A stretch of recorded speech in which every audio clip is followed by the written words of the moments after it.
રાજ્યના રમતગમત યુવા સાંસ્કૃતિક પ્રવૃત્તિ વિભાગ અંતર્ગત પુરાતત્વ અને સંગ્રહાલય ખાતું ગુજરાત સરકાર હેઠળ પુરાતત્વીય સંગ્રહાલય જામનગર ખાતે 18મી મે 2024ના રોજ આંતરરાષ્ટ્રીય સંગ્રહાલય દિવસની ઉજવણી કરવામાં આવી હતી. ઈસવીસન 1977થી આંતરરાષ્ટ્રીય પરિષદ દ્વારા 18મી મેના રોજ સૌપ્રથમ વિશ્વ સંગ્રહાલય દિવસની ઉજવણી કરવામાં આવી હતી.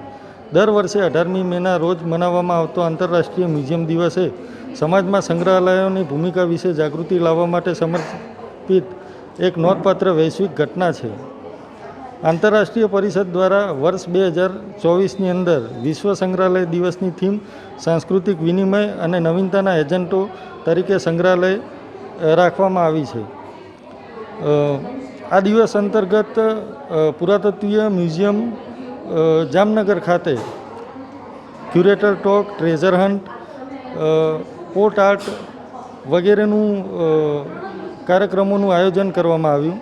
તેમાં આર્ટિસ્ટ કુમારી ગીતાબેન રાઠોડ દ્વારા લગભગ 30 બાળકોને સાથે રાખીને એમના માર્ગદર્શન થકી વિવિધ પ્રકારનું આયોજન કરવામાં આવ્યું. સંગ્રહાલયના ક્યુરેટર શ્રી ધીરજભાઈ ચૌધરી દ્વારા આ દિવસનો ઉજવણીનો મુખ્ય હેતુ શું છે એ બાબતે એમણે સમજાવ્યું કે આ દિવસનો મુખ્ય હેતુ સમાજમાં સંગ્રહાલયોની ભૂમિકા, શિક્ષા, સંસ્કૃતિ અને વિરાસતનું સંરક્ષણ તથા સમાજમાં જાગૃતિ લાવવાનો છે. સંગ્રહાલયો એ વિવિધ સંસ્કૃતિની અંદર એક સેતુ તરીકે કામ કરે છે અને પરસ્પર સમજણ અને આદરને પ્રોત્સાહન આપે છે.